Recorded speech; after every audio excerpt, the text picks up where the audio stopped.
Morning friends. आज हम लोग डिस्कस करेंगे नैनो टेक्नोलॉजी जो चैप्टर है हमारा, जो नैनो टेक्नोलॉजी जो सब्जेक्ट है हमारा, जो इस बार न्यू इंट्रोड्यूस हुआ है। ओके, उसमें जो टॉपिक जो हमारा चैप्टर नंबर 4 जो है वो है सरफेस इंजीनियरिंग के बारे में। ओके, तो सरफेस इंजीनियरिंग के बारे में थोड़ा सा समझो आगे डिस्कस करते हुए। ओके, तो हम लोग सबसे पहले सिलेबस डिस्कस करेंगे सरफेस इंजीनियरिंग में। Okay, nano technology. ओके, तो उसमें समझो कि इसका जो सब्जेक्ट कोड है, ठीक है, वो है 317193931। ओके, ये है हमारा सब्जेक्ट कोड। उसमें ये है हमारा 7th सेमेस्टर का सब्जेक्ट है। ये इस बार न्यू ओपन इलेक्टिव है। ओके, न्यू सब्जेक्ट इस बार इंट्रोड्यूस हुआ है वैसे। ठीक है, तो उसकी बेसिक जो हम लोग डिस्कस करेंगे, तो सरफेस इंजीनियरिंग में हम लोग क्या क्या डिस्कस करने वाले हैं। ओके, जो कंटेंट है हमारा वो है सबसे पहले तो इंट्रोडक्शन। ओके, तो introduction to surface engineering. Okay, surface engineering में क्या क्या आता है, क्या हम लोग समझो कि पूरा पढ़ेंगे, वो सब कुछ हम लोग इंट्रोडक्शन में बेसिक जो है वो हम लोग आज डिस्कस करेंगे वैसे। ओके, तो introduction to surface engineering. Okay, then बात करते हैं scope of surface engineering for the different engineering materials. Okay, तो इसका स्कोप क्या है, फ्यूचर में इसकी ज़रूरत क्यों पड़ेगी, समझो कि ये सरफेस इंजीनियरिंग कैसे हमारे लिए एज एन मैकेनिकल इंजीनियर हम लोग उसको कैसे हम लोग इंडस्ट्री एप्लीकेशन कर सकते हैं, वो चीज़ें हम लोग डिस्कस करेंगे। ओके, देन बात करते हैं सरफेस प्रिपरेशन के बारे में। ओके, तो सरफेस को प्रिपेयर कैसे करा जाता है, उसके लिए हम लोग समझो कि जो मटेरियल्स यूज करते हैं वो सब कुछ चीज़ें जो उसकी प्रोसेसेस है, जैसे समझो कि केमिकल प्रोसेसेस है, इलेक्ट्रोकेमिकल प्रोसेस है, मैकेनिकल सैंड ब्लास्टिंग है, शॉर्ट पिनिंग है, शॉर्ट ब्लास्टिंग है, हाइड्रो ब्लास्टिंग, वेपर फेस डिग्रीजिंग है, ओके, कोटिंग्स है। ओके, वो ये सब चीज़ें जो है वो हम लोग सरफेस प्रिपरेशन में डिस्कस करेंगे। देन बात करेंगे classification, properties, application of various coatings. Okay, तो ये सब चीज़ें जो ये चैप्टर जो है चैप्टर नंबर 4, उसमें हम लोग इतना कंटेंट हम लोग डिस्कस करेंगे। उसमें सबसे पहले जो है वो हमारा इंट्रोडक्शन है वो आएगा। तो इंट्रोडक्शन की बात करें सबसे पहले, तो what is surface engineering. Okay, surface engineering actual में है क्या। ओके, तो ये बात करते हैं हम लोग। ओके, तो सबसे पहले इंट्रोडक्शन में what is surface engineering. Okay, तो सरफेस इंजीनियरिंग इज अ सब discipline of the material science which deals with the surface of solid matters. Okay, तो ये जो पूरी की ये जो ब्रांच है समझो, वो मटेरियल साइंस की ब्रांच है। हम लोग मटेरियल साइंस थोड़े समझो कि 3rd सेमेस्टर में 4th सेमेस्टर में हम लोग पढ़े हुए वैसे। तो ये इसकी सब ब्रांच है एक। इसमें समझो कि मटेरियल साइंस में हम लोग सरफेसिस के बारे में, मटेरियल्स के बारे में पढ़ते थे वैसे, ठीक है, उसकी प्रॉपर्टीज़ के बारे में पढ़ते थे, ठीक है। तो यहाँ पे जो है वो थोड़ा सा डीप में आएगा कि जो समझो कि हम लोग जो हमारी जो मटेरियल की जो सरफेसिस है, ओके, उसको हम लोग कैसे अच्छी बना सकते हैं, कैसे हम लोग उसके साथ समझो कि समझो मैकेनिकल में हम लोग सब लोग जानते हैं वैसे कि मैकेनिकल में क्या होता है कि बहुत सारी जगह पे इम्पैक्ट लोडिंग आता है, फिर फटीग आता है, फिर समझो कि बहुत सारी समझो कि अंडर लोडिंग कंडीशन आती है, ठीक है। तो वो कंडीशन में हमारा जो मटेरियल है वो विथस्टैंड करना चाहिए वियर एंड टियर के सामने, वो हमारा मटेरियल जो है, ठीक है, जो कोरोजन के सामने हमारा जो मटेरियल है वो विथस्टैंड करना चाहिए। तो उसके लिए हम लोग क्या करते हैं, कोटिंग करते हैं, ठीक है। तो ये सब चीज़ें जो है वो हम लोग इसमें ये जो पूरे चैप्टर में हम लोग पढ़ेंगे, ठीक है। तो व्हाट इज सरफेस इंजीनियरिंग, तो surface engineering is the sub discipline of the material science which deals with the surface of solid matters. Okay, then समझो बात करेंगे solids are composed of the bulk material cover by the surface. Okay, तो जो solids है, ठीक है, वो समझो कि एक सरफेस के साथ कवर किया हुआ होता है। The surface which bonds the bulk material is the called the surface phase. Okay, तो समझो कि this surface phase of solid interacts with the surrounding environment. This interaction can degrade the surface phase over the time. Okay, तो ये बहुत ही जानने जैसी चीज़ है कि हमारा जो सॉलिड सरफेसिस है, ठीक है, वो एनवायरमेंटल फेज के साथ समझो कि एनवायरमेंट के साथ हमारा वो इंटरेक्ट होता है, ठीक है। तो उसके कारण क्या होता है, the surface phase of solid interacts with the surrounding environment. This interaction can degrade the surface phase over time. Okay, तो जिसके कारण क्या होता है, हमारा जो समझो कि सरफेस है वो एनवायरमेंट के साथ इंटरेक्ट होता है, उसके कारण समझो कि उसकी जो सरफेस की क्वालिटी है वो डिग्रेड होती है, ठीक है, वो समझो कि खराब होती है सरफेस, ठीक है। तो उसके लिए कुछ समझो कि उसके लिए हमको कुछ प्रोसेस करनी पड़ती है, ठीक है, वो सरफेस खराब ना हो उसके लिए, ठीक है।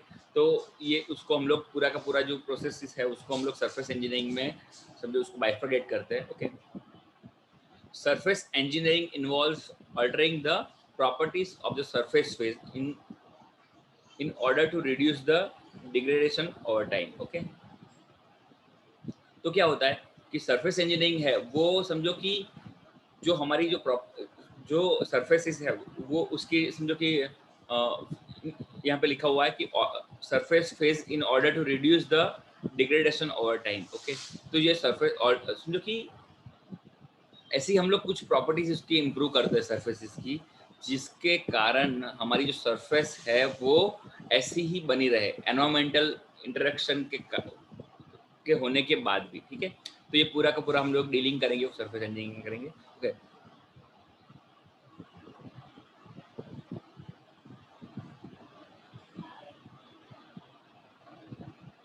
okay. So surface engineering refers to the wide range of technology designed to modify the surface property of the metallic, non-metallic component for decorative और फंक्शनल पर्पस। ओके, तो समझो कि सरफेस इंजीनियरिंग जो है, ठीक है, उसमें समझो कि बहुत सारी टेक्नोलॉजी है, ठीक है, जिसके कारण हम लोग समझो कि कोई भी मटेरियल की फंक्शनल प्रॉपर्टी और डेकोरेटिव प्रॉपर्टी जो है वो हम लोग उसकी इम्प्रूव कर सकते हैं। यानी मटेरियल जो है वो मेटेलिक भी हो सकता है, नॉन मेटेलिक भी हो सकता है।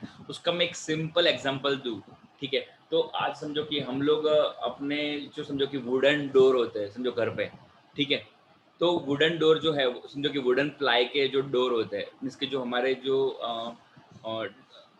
दरवाजे जो होते हैं, ठीक है, प्लाई के, ठीक है, घर पे, तो उसमें हम लोग क्या करते हैं, हम लोग उसके ऊपर कलर करते हैं, ठीक है।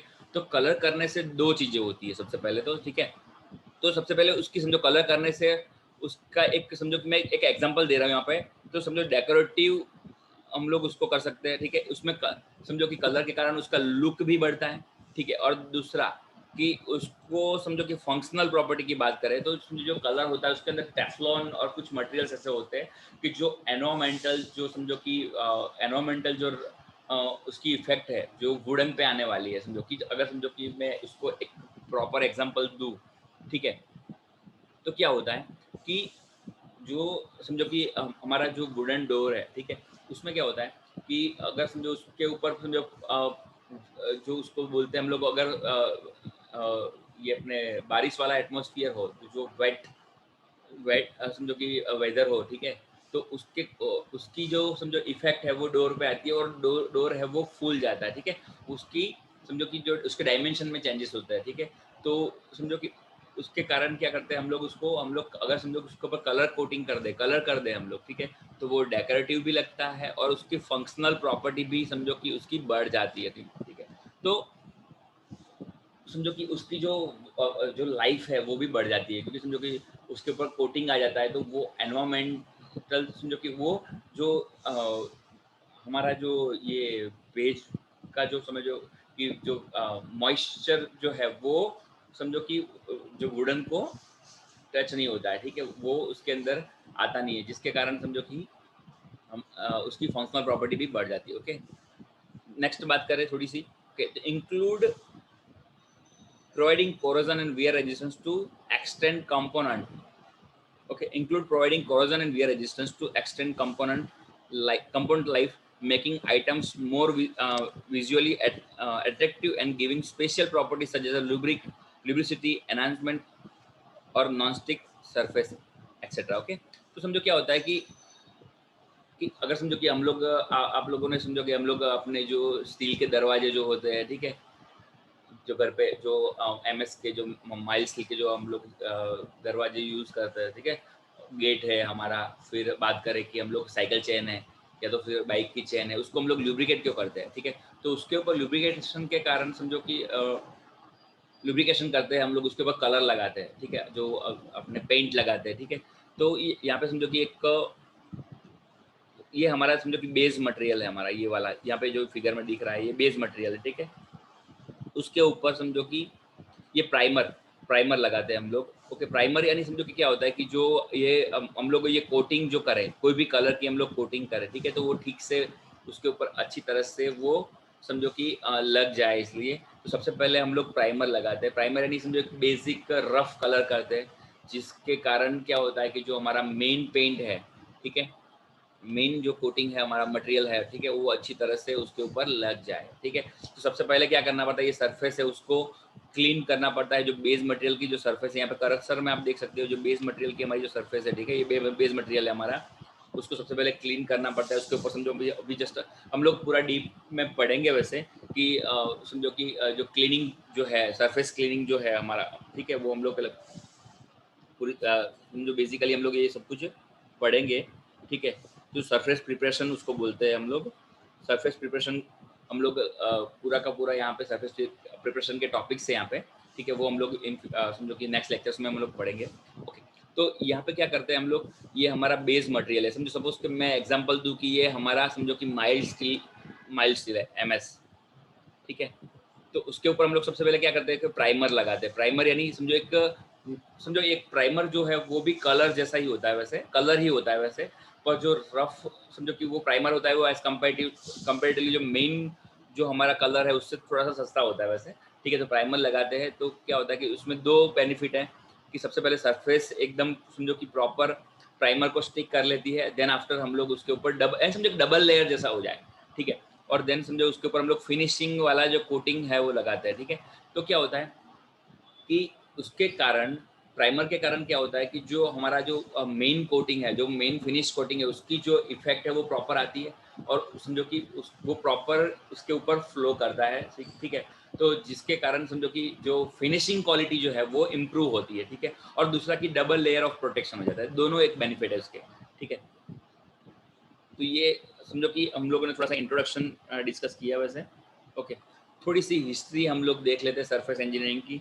तो surface engineering can be traced as far back as a Thomas Edison in 900, मतलब कि 1900, जो समझो 1900 की साल में समझो थॉमस एडिसन ने ये समझो कि ट्रेस किया था with the plating of gold film. Okay, कि गोल्ड फिल्म के प्लेटिंग के थ्रू समझो कि ये इन्वेंशन हुआ था। वैसे थोड़ी सी हिस्ट्री के बारे में बात करते हैं कि कैसे ये इन्वेंट हुआ।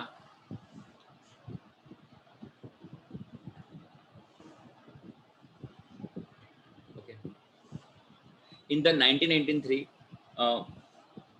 Begemhans was among the first to develop plasma and ion modification of surface to improve surface properties and surface of vacuum deposit coatings. Okay, तो क्या हुआ कि in 1993 Berghaus was among the first developer plasma and ion। इसमें क्या होता है कि समझो कि प्लाज्मा कोटिंग करते हैं हम लोग, आयरन कोटिंग करते हैं, आयरन मॉडिफिकेशन करते हैं। तो उसमें क्या होता है, किसी समझो कि मैं आपको एक सिंपल एग्जांपल दूसरा दूँ एक, इसमें क्या होता है कि ये हमारी बेस सरफेस है, ठीक है।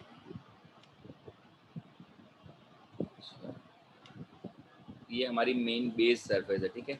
तो उसके जो समझो यहाँ पे क्या होता है, ये हमारा बल्क मटेरियल उसको बोलते हैं हम लोग। तो ये जो ऊपर की जो सरफेस यहाँ पे दिख रही है हमारी, ठीक है, ये जो मैं एरो कर रहा हूँ वो ऊपर की सरफेस है, ठीक है। तो ये जो मटेरियल बल्क हमारा है, ठीक है।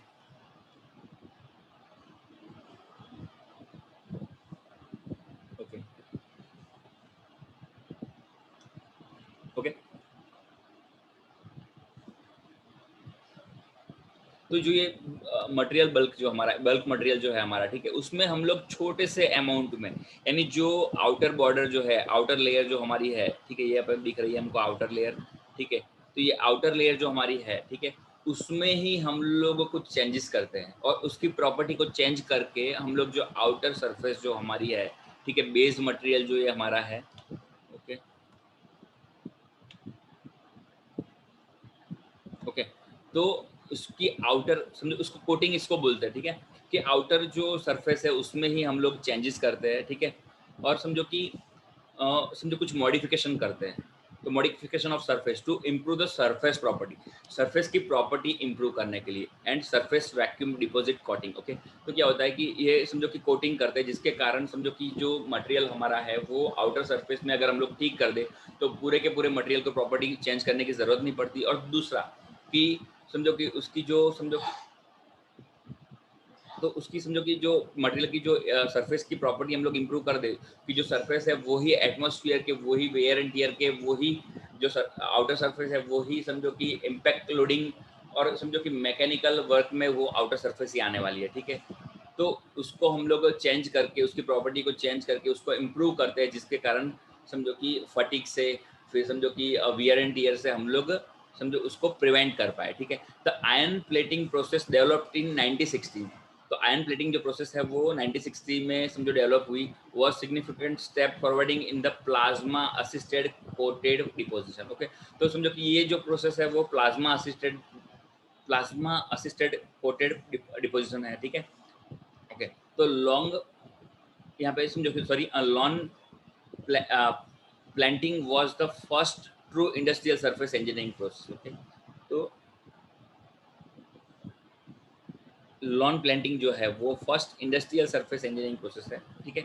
ये सब एक हिस्ट्री है कि कौन सी प्रोसेसेस कब कब इन्वेंट हुई। तो after 1970s, okay, the history of surface engineering intimately connected to the development of the thin film deposition and plasma processes। Okay, तो क्या होता है कि ये जो थिन फिल्म, एक पतली वाली जो लेयर है, ठीक है, वो समझो उसके बेस मटेरियल के ऊपर समझो कि उसकी मटेरियल प्रॉपर्टी चेंज करके या तो फिर समझो कि उसके ऊपर डिपॉजिट करके हम लोग लगाते हैं, ठीक है।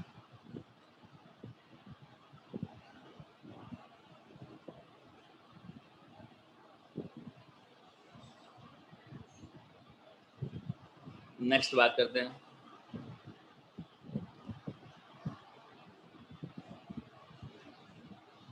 सरफेस इंजीनियरिंग की जरूरत क्यों है। समझो अभी हम लोग बेसिक अभी डिस्कशन कर रहे हैं, तो वाई सरफेस इंजीनियरिंग। ओके, तो सरफेस इंजीनियरिंग की जरूरत क्यों है, ये पीपीटी में समझो कि ये जो पेज में हम लोग डिस्कस करेंगे। वैसे an engineering component usually fail when the surface can not adequately withstand with the external force और एनवायरमेंट। अभी जस्ट हम लोगों ने डिस्कस किया, ठीक है, कि एनवायरमेंटल रिएक्शन के समझो एनवायरमेंटल समझो कि कंडीशन के कारण, समझो कि एक्सटर्नल फोर्सेस के कारण या तो वियर एंड टियर्स के कारण समझो कि जो बाहर की जो सरफेस है वो खराब होती है, ठीक है। The choice of surface material which the appropriate thermal, optical, magnetic and electrical properties. Okay, तो हम समझो हम लोग जो सरफेस मटेरियल जो यूज करते हैं वो जनरली समझो कि थर्मल, समझो हम लोगों को कहाँ कहाँ पे समझो कि सरफेस कोटिंग करनी पड़ेगी, कि जहाँ पे थर्मल एप्लीकेशन हो, जहाँ पे ऑप्टिकल एप्लीकेशन हो, मैग्नेटिक एप्लीकेशन हो, इलेक्ट्रिकल प्रॉपर्टीज को हम लोग इंप्रूव करने के लिए सफिशिएंट रेजिस्टेंस टू वियर,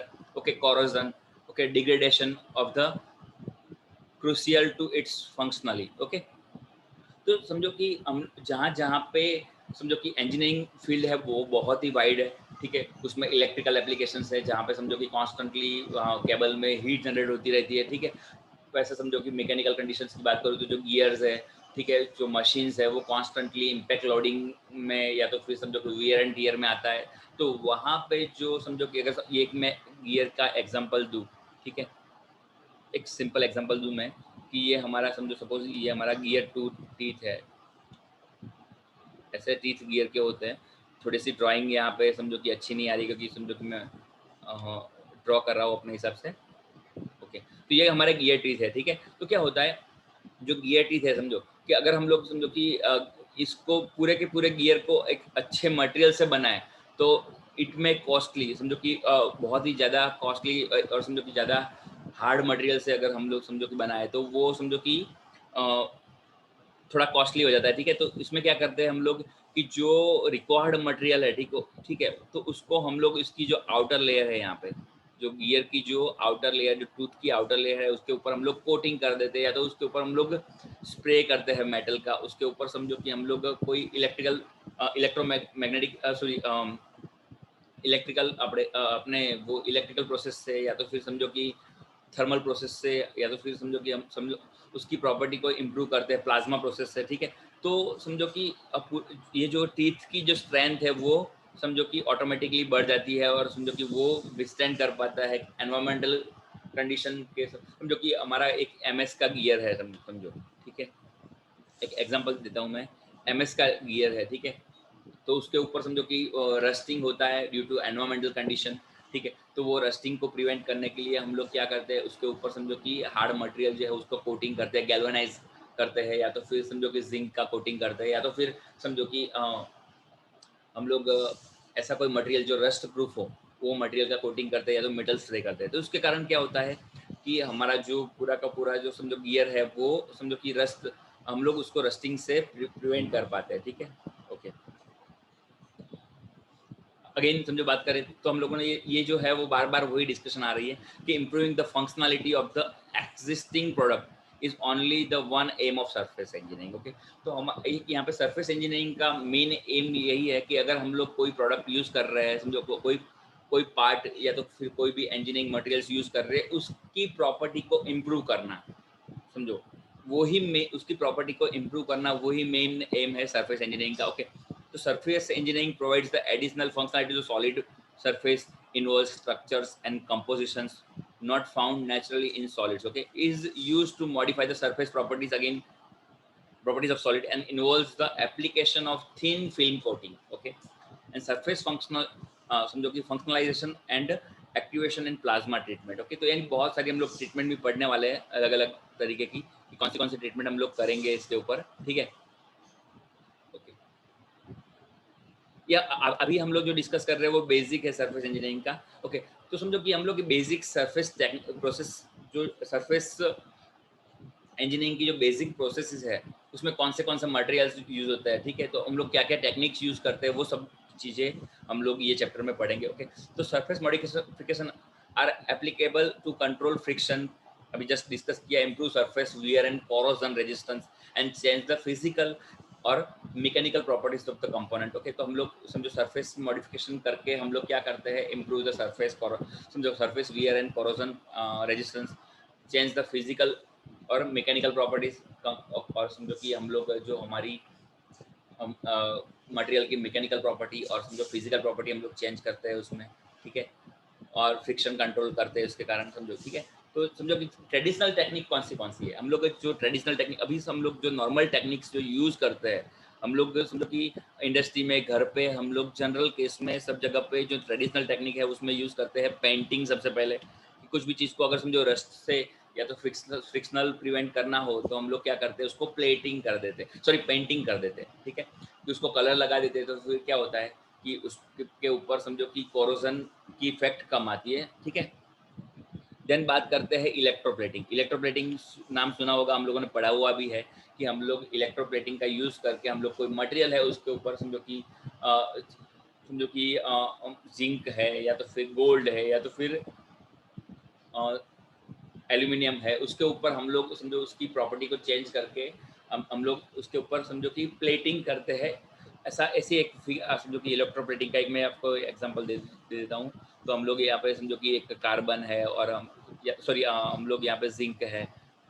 ठीक है, ऐसा कैथोड एनोड हम लोग पढ़ते थे, वैसे प्लस माइनस, ऐसा ही एक ऐसी फिगर आपने शायद समझो पढ़ी होगी कहीं पे।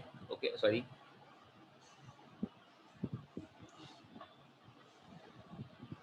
ओके, ऐसा कुछ देखा होगा आपने, नेगेटिव, समझो कि ये सॉल्यूशन होता है जिंक का, समझो इसके उसका ये सॉल्यूशन है हमारा।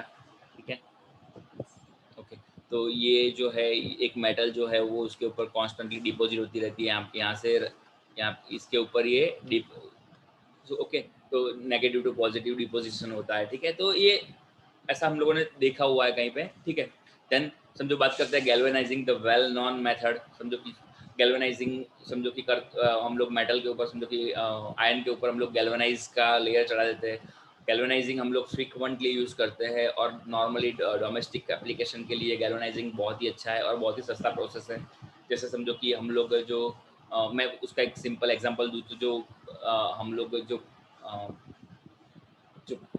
मेटल जो शीट्स होती है उसको हम लोग गैल्वेनाइज करते हैं। ठीक है, तो और दूसरा कि जो हम लोग कपड़े सुखाने के जो तार है वो भी गैल्वेनाइज के होते हैं। ठीक है, तो गैल्वेनाइजिंग प्रोसेस से क्या, कि वो समझो कि कपड़े सुखाने के तार है वो कॉन्स्टेंटली एटमोसफेयर के कांटेक्ट में रहते हैं। ठीक है, तो ये सब चीज़ें जो है वो गैल्वेनाइज करके हम लोग उसके ऊपर समझो कि हम लोग उसके ऊपर जो रस्टिंग है, वियर एंड टीयर्स है, वो उसको प्रिवेंट कर सकते हैं। ठीक है, थर्मल एंड प्लाज्मा स्प्रेइंग तो ये समझो कि प्लाज्मा स्प्रेइंग उसमें क्या होता है कि थर्मल एंड प्लाज्मा स्प्रेइंग में हम लोग मेटल का स्प्रे करते हैं, लिक्विड मेटल का, ठीक है। तो जिसके कारण क्या होता है कि जो ऊपर की तरफ, ऊपर की जो सरफेस है उसके ऊपर कोई कोई हार्ड मेटल का हम लोग स्प्रे कर दे, तो भी समझो कि ये पूरा का पूरा समझो कि जो हमारा बेस मटेरियल है वो स्ट्रांग हो जाएगा, ठीक है। देन बात करते हैं अभी जो इसमें हम लोग पढ़ेंगे जो एडवांस कोटिंग टेक्नोलॉजी, ठीक है। उसमें है physical vapour deposition, chemical vapour deposition, ठीक है। तो then ion implantation, ion beam assistant deposition, उसको IBAD, ये सब एडवांस टेक्निक्स है। लेजर ट्रीटमेंट है, देन लॉन बीम मिक्सिंग है, ओके। ये सब टेक्निक्स है वो हम लोग डीप में स्टडी करेंगे इसमें, ठीक है। तो ये टेक्निक्स है वो एडवांस टेक्निक्स है। इसके बारे में जो हम लोगों ने ट्रेडिशनल टेक्निक्स है वो हम लोग जानते हैं ऑलमोस्ट, ठीक है। जो एडवांस टेक्निक्स है वो हम लोग पढ़ेंगे, ठीक है। ओके। तो ये ट्रेडिशनल टेक्निक्स की कुछ फिगर्स यहाँ पे दिख रही है, हम लोग फ्रीक्वेंटली यूज़ करते हैं। जैसे पेंटिंग की बात करें तो ये इसमें जो लेफ्ट साइड पे यहाँ पे आपको दिख रहा होगा कि पेंटर्स है वो स्प्रे से पेंटिंग कर रहा है, ठीक है। और यहाँ पे गाड़ियों है, जो कार है हमारी कार, ये जो कार है उसके ऊपर पेंटिंग हो रहा है, जो ऑटोमेटिकली पेंट हो रही है, तो उसको जो कार के ऊपर जो कोटिंग होता है, ठीक है। तो painting is a practice of applying paint. ये सब समझो कि ज़्यादा बताने की ज़रूरत नहीं है कि पेंट हम लोग अप्लाई करते हैं हमारे सरफेस पे। द मेड उसमें क्या होता है, कॉमनली समझो कि the medium is commonly applied to the base with the brush, और समझो कि स्पंज है उसके थ्रू, और air brushes can be use, हम लोग यूज़ करते हैं, ठीक है। तो इसमें समझो कि नोजल के थ्रू हम लोग स्प्रे, उसको हम एयर ब्रशेस की बात करते हैं, okay. The support for the painting include such surface as well, proper canvas, wood, glass, समझो कि इसके ऊपर हम लोग करते हैं, जो कि वॉल्स के ऊपर जो दीवारें होती है, ठीक है। पेपर है, कैनवास है, would, glass, clay, leaf, copper, okay, concrete and okay, and the painting may incorporate multiple other materials, sand, clay, okay, paper, plaster, gold leaf as well as object, okay. इसके ऊपर हम लोग painting करते हैं, ठीक है। ये ट्रेडिशनल मेथड जो पेंटिंग की अभी जस्ट हम लोगों ने डिस्कस किया करी।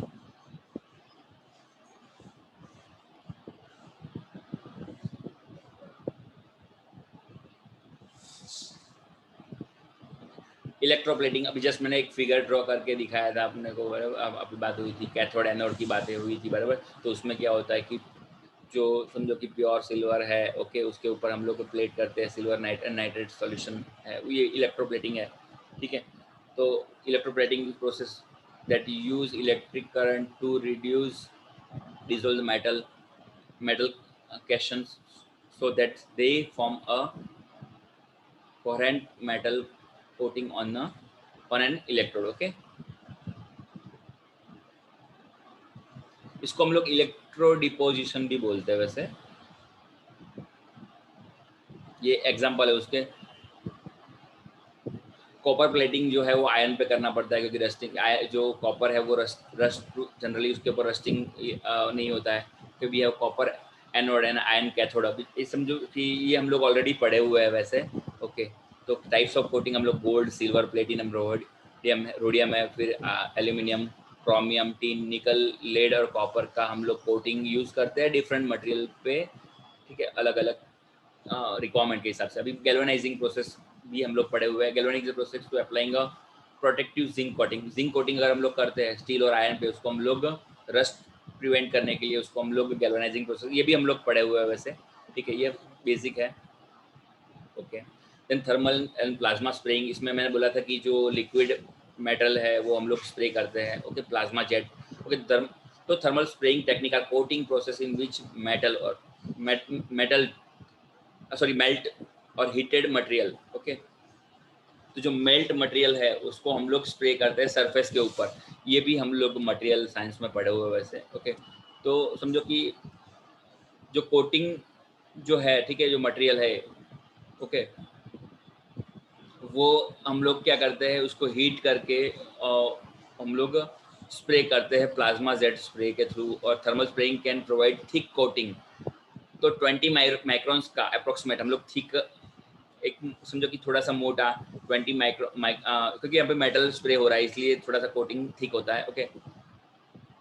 तो 20 micrometres, okay, over the large area at the high deposition rate as compare to the coating process as such electroplating, physical and chemical vapour. तो ये सब दूसरी जो प्रोसेसेस हम लोगों ने जो ट्रेडिशनल प्रोसेस देखी उससे थोड़ा सा यहाँ पे कोटिंग जो है वो होता है। तो कोटिंग मटेरियल यहाँ पे सिरेमिक्स है, प्लास्टिक्स है और कंपोजिट्स का हम लोग कोटिंग करते हैं, ठीक है। तो ये प्लाज्मा स्प्रे प्रोसेसेस है, उसके डिसएडवांटेज की बात करते हैं तो plasma spray process are relative high cost and समझो कि कॉम्प्लेक्सिटी ऑफ द प्रोसेस, ये सब बहुत ही कॉम्प्लिकेटेड प्रोसेस है और थोड़ी सी समझो महंगी है, इसलिए समझो कि ज़रूरत पड़े वहाँ पे और बहुत ही हाई समझो कि कॉस्ट मटेरियल है उसके ऊपर हम लोग जनरली यूज़ करते हैं। दे आर फीड पावर और वायर फॉर्म, तो समझो कि पाउडर मेटलर्जी भी हम लोग पढ़े हुए हैं, ठीक है। तो उसमें समझो कि पाउडर फॉर्म में जो मेटल होता है उसको हम लोग मोल्ड करते हैं और उसको हीटेड जो है उसको स्प्रे करते हैं वैसे, ओके। ये नॉर्मल जो है वो टेक्निक्स की बात हुई वैसे। अभी हम लोग बात करते हैं एप्लीकेशन ऑफ सरफेस इंजीनियरिंग। तो हम लोग समझो कहाँ कहाँ पे इसका यूज़ करते हैं। तो surface engineering techniques are being used in the automotive, aerospace, missile, power electronics, biomedical, textile, petroleum, petrochemical, steel, समझो कि देन पावर इंडस्ट्रीज है, cement, machine tools, construction industries, वहाँ पे हम लोग सब जगह पे इसको समझो कि रोड सरफेसिंग में भी हम लोग यहाँ पे यूज़ करते हैं, okay. Almost all type of material including metals, ceramics, polymers, composites can be coated on similar or dissimilar materials, okay। तो समझो कि ऑलमोस्ट हर एक तरीके के मेटल्स है उसको हम लोग कोटिंग कर सकते हैं, उसमें सेम मटेरियल का भी यूज़ करते हैं और डिसिमिलर समझो कि अगर मैं सिरेमिक्स की बात करूँ तो उसके ऊपर टेफ्लॉन कोटिंग होता है। तो सिरेमिक्स वो मटेरियल अलग है और टेफ्लॉन है वो प्लास्टिक बेस पे मटेरियल है, ठीक है। तो वो दोनों डिसिमिलर मटेरियल तो भी हम लोग उसका कोटिंग करते हैं हम लोग सिरेमिक्स मटेरियल में, ठीक है। उसका एक बेस्ट एग्जांपल मैं दूँ तो हम जो घर पे जो टाइल्स यूज़ करते हैं, जो स्पार्टेक्स और जो टाइल्स है, ठीक है, वो टाइल्स के ऊपर हम लोग टेफ्लॉन कोटिंग करते हैं। तो उसका बेनिफिट ये है कि वो क्लीनिंग के पर्पस पे और जो उसकी जो फिनिशिंग है वो दोनों चीज़ें अच्छी हो जाए, ठीक है। और उसके ऊपर जो नॉर्मल समझो कि जो उसको रस्टिंग बोलते हैं वो भी कम हो जाता है हम लोग अगर समझो कि उसके ऊपर टेफ्लॉन कोटिंग करें, ठीक है।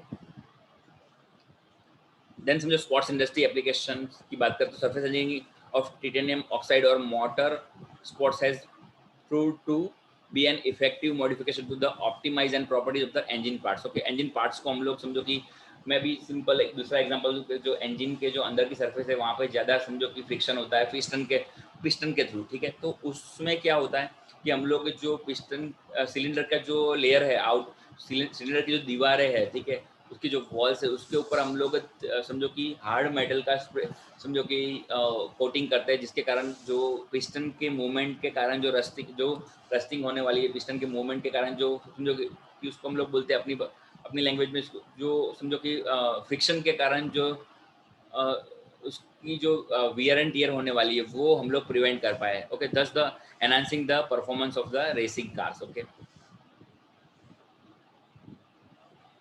एडवांटेजेस की बात करें तो लोअर मैन्युफैक्चरिंग कॉस्ट है इसमें। सरफेस इंजीनियरिंग की जो एडवांटेजेस की बात करें तो इसमें समझो कि हम लोग सिर्फ सरफेस को ही कोटिंग करते हैं तो पूरा का पूरा जो पार्ट है हमें वो मटेरियल का बनाने की जरूरत नहीं पड़ती, ठीक है। Reduce life cycle cost, okay. तो लाइफ साइकिल कॉस्ट हम लोग कम कर सकते हैं, ठीक है।